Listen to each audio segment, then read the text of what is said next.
என் அன்பு உறவுகள் அனைவருக்கும் வணக்கம். கும்பராசியில் பிறந்த அன்பு உறவுகளே, இந்த வீடியோ உங்களுக்காகத்தான். 2026 ஆடி மாதம் ஒரு 3 விஷயத்துல மட்டும் நீங்க கொஞ்சம் கவனமாக, நிதானமாக, பொறுமையாக இருந்தீங்க அப்படின்னா இந்த முறை உங்களுக்கு சூரியன் 6ஆம் இடத்துல கடகத்துல ஒரு அற்புதமான மாதம். இந்த மாதம் நீங்க நினைத்த காரியத்தை நிறைவேற்றிக் கொள்ளக்கூடிய அற்புதமான காலம். இந்த மாதத்துல உங்களுக்கு எதிர்பாராத அதிர்ஷ்டங்களும் உண்டு. ஏதாவது அசையா சொத்துக்கள் வாங்கலாம். பணம் வச்சிருக்கீங்க, ஏதாவது வீடு வாங்கணும், நிலம் வாங்கணும், பொருள் வாங்கணும் அப்படின்னா கண்டிப்பாக நீங்க வாங்கலாம். ஏன்னா ஆடி மாசத்துல போய் இதை சொல்றாரு, ஆடி மாசத்துல வாங்கி போடுங்க. உங்களுக்கு அற்புதமான மாதம் ஆடி மாதம் தான். இந்த மாதத்தை ரொம்ப பேர் அன்பு உறவுகள், ஐயோ ஆடி மாதத்துல வீடு வாங்கக்கூடாது, இடம் வாங்கக்கூடாது, கார் வாங்கக்கூடாது இப்படின்னு இந்த மாதத்தை ஒரு 80% பேரு வேஸ்ட் ஆகிட்டீங்க. அன்பு உறவுகளே, கும்பராசியில் பிறந்த அன்பு உறவுகளே, உங்களுக்கு ஆடி மாதம் அற்புதமான மாதம். ஏன் தெரியுமா? சூரிய பகவான் 6ஆம் இடத்திலே, அதிகாரத்திலே, கடகத்திலே, அதாவது சந்திரனுடைய வீட்டில் அற்புதமான இருக்கக்கூடிய அந்த நாள் இந்த ஆடி மாதம் முழுவதும் 17/7/2026 முதல் 18/8/2026 வரை ஆடி மாதம். அற்புதமான மாதம் இல்லையா? நமக்கு நல்ல விஷயத்துக்கான முடிவெடுக்கக்கூடிய மாதம். சரி, இந்த கும்பராசி சனி பகவானுடைய ராசி. இந்த ராசிக்கு சொந்தக்காரர் சனி பகவான். நல்ல குணம் படைத்தவர்கள் தான், நல்ல மனம் படைத்தவர்கள் தான் நீங்க. ஆனா அனைத்து சுமைகளையும் தாங்கக்கூடிய சுமை தாங்கியும் நீங்க தான். குடும்பத்துல எத்தனை பேர் இருந்தாலும் எல்லோரும் உங்ககிட்ட தான் பொறுப்பை ஒப்படைப்பாங்க. அதை கரெக்டா செஞ்சு முடிப்பே பாருங்க, எந்த பிசுறும் இல்லாமல் பிழையும் இல்லாமல். அதான் உங்ககிட்ட ஒப்படைப்பாங்க. ஐயா கும்பராசிக்காரா, நம்ம குடும்பத்துல சின்னவரா, பெரியவரா, அக்காவா, தங்கச்சா, இவங்கிட்ட கொடுங்க இந்த விஷயத்த. கடன்னு முடிச்சிருவாங்க. நம்மலாம் நம்ம வேலையை ஃப்ரீயா பார்க்கலாம் அப்படின்னு சொல்லிட்டு இந்த கும்பராசிக்காரவங்கிட்ட ஒரு விஷயத்த கொடுக்கும்போது அப்படி பம்பரமா கடன்னு அந்த வேலையை ஒரு 2 நாள் வேலையை ஒரே நாள்ல முடிச்சிருவாங்க. நல்ல அறிவாற்றல் உள்ள ராசி தான். அப்ப அற்புதமான மாதத்தை மிஸ் பண்ணலாமா? நீங்க ஆடி மாசத்துல ஏதாவது ஒரு பொருளை வாங்கி வைங்களேன், உங்களுக்கு அது சேர்ந்துகிட்டே இருக்கும். இன்னும் ஆடி மாதம் சுபகாரியம் செய்யக்கூடாதுன்னு சொல்லுவாங்க, அவ்வளவுதான். ஆடி மாதங்கள் கோவில் வழிபாடு செய்யலாம், ரொம்ப விசேஷம். இது நான் சொன்னது போல அசையா பொருட்கள் வாங்கி போடுங்க. ஏதேனும் ஒரு பொருள் வாங்கி போய்ங்க.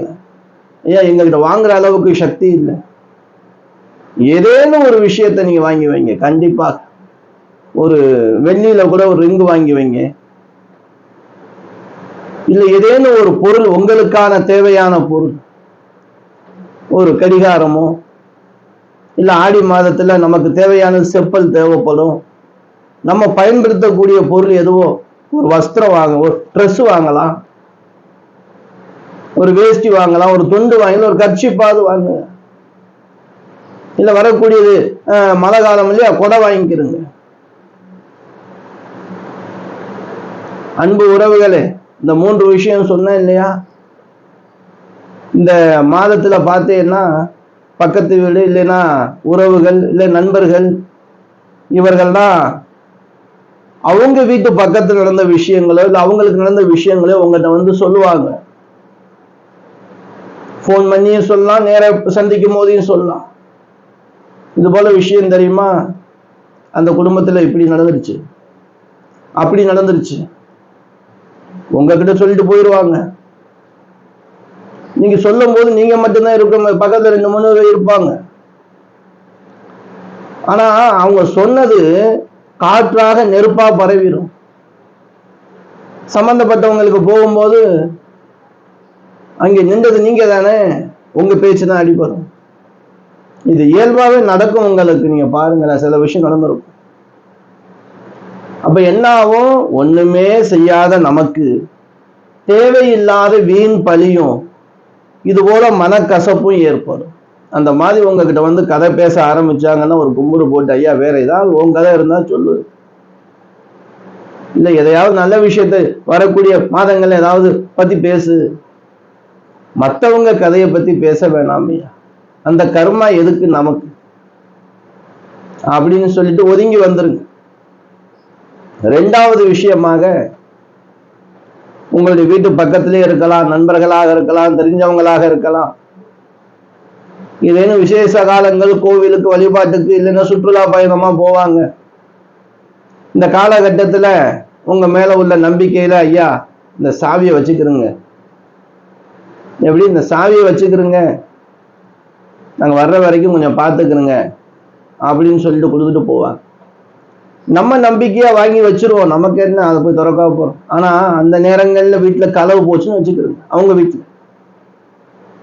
இல்ல ஏதேனும் ஒரு பொருளை காணாம போச்சுங்க, மறந்தா இங்க வச்சுட்டாங்க, பொருளை காணோம் நடந்திருக்குங்க. என்கிட்ட வந்து ஜாதகம் பார்க்கும் போது, ஐயா சாவி கொடுத்துட்டு போனுங்க, அவங்க மேல எனக்கு சந்தேகம் அப்படிலாம் சொல்லியிருக்காங்க.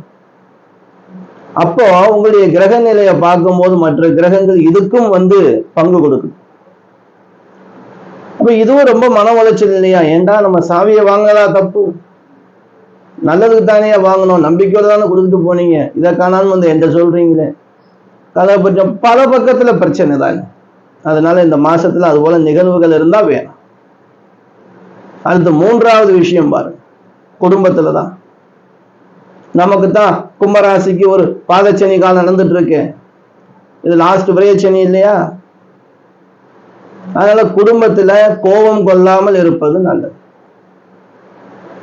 குடும்பத்துல பேசும்போது, ஏதாவது சாப்பிடும் போது, தூங்கும் போது ஏதேனும் ஒரு சின்ன கதையை பேசுவாங்க, அது பிரச்சனையா மாறுறதுக்கு வாய்ப்பு இருக்கு. ஏன்னா 2ஆம் இடத்துல சனி உங்களை ராசி வாக்குஸ்தானத்துல, அவ்வளவு நேரம் பேசுவாங்க, நம்ம அமைதியா இருப்போம், ஒரு வார்த்தை பேசுவோம், அது பூகம்பமா வெடிக்கும். இது என்னடா வம்பா போச்சு, ஒரு வார்த்தை தான் சொன்னேன், புரியாம இந்த மாதிரி கத்துறீங்கன்னு சொல்லி நம்மளும் கோவப்பட்டு அந்த நாள் நமக்கு நல்ல நாளாவே இல்லாம போக நமக்கு நம்ம ஏன் இடம் கொடுக்கணும்? வேணாம் இல்லையா? அப்போ பொறுமையாக நிதானமாக அன்போடு சிரிச்சுக்கிட்டே குடும்பத்தை நடத்திட்டு போயிட்டோம்னா, இந்த செவுட்டு தவளை அப்படின்னு ஒரு கதை அடிக்கடி ரஜினிகாந்த் இதை சொல்லுவார். யாரு என்ன சொன்னாலும் சரி, நம்ம வேலை உண்டு நம்ம உண்டுன்னா 2-3 வாட்டி சொல்லுவாங்க இல்லையா, எதுக்கு எதுவுமே திருப்பி கேட்க மாட்டேங்கிற வைக்க மாட்டேங்கிறா, நமக்கு பழகி போயிருமுங்க. ஏன்னா இப்போ உள்ள கலியுகம் அப்படி இருக்கு, எதையும் கண்டுக்கிற கூடாது, நம்ம வேலை உண்டு நம்ம உண்டு. சரி, வீட்டுல கோவப்படுறாங்க, நம்ம திருப்பி கோவப்பட்டா பிரச்சனை அதிகமாயிடும். நமக்கு நேரங்காலம் அப்படிதான் இருக்கு, ப்ரெஷரை கொடுக்கக்கூடிய காலகட்டம், டென்ஷனை கொடுக்கக்கூடிய காலகட்டம். ஆனா நீங்க கோவப்பட்டுட்டீங்கன்னு வச்சுக்கிறீங்களேன், உங்களால உங்களை நீங்க கண்ட்ரோலே படுத்த முடியாது. மறுநாள் யோசிப்பீங்க, ஐயோ இதெல்லாம் நம்ம பேசிட்டோமா, இதெல்லாம் நம்ம செஞ்சிட்டோமா, என்னடா அது இப்படி ஆகி போச்சு அப்படின்னும். அந்த ப்ரெஷர், அந்த நேரத்தில் வரக்கூடிய அந்த வேகம் உங்களை கண்ட்ரோல் பண்ண விடாம வச்சு. இந்த மாதிரி பிரச்சனைகள் வராமல் இருக்கிறதுக்கு நம்ம என்னெல்லாம் செய்யணுமோ அதை செஞ்சுக்கலாம், பொறுமை முக்கியம். அதே போல உங்களுடைய இஷ்ட தெய்வம் பார்த்தீங்கன்னா பத்ரகாளி அம்மனை வழிபாடு செய்யுங்க, இல்ல கிராம தேவதை எல்லையம்மன், மாரியம்மன், இப்படி ராக்கச்சியம்மன், இப்படி எல்லையம்மன் இருக்கும், எல்லைக்கு ஒரு அம்மன் இருக்கும். அப்படிப்பட்ட அம்மன் வழிபாடும் நீங்க செய்யலாம், ரொம்ப விசேஷம். இல்ல வேப்பலக்காரி மாரியம்மன் தான் ரொம்ப விசேஷம் ஆடி மாசத்துக்கு.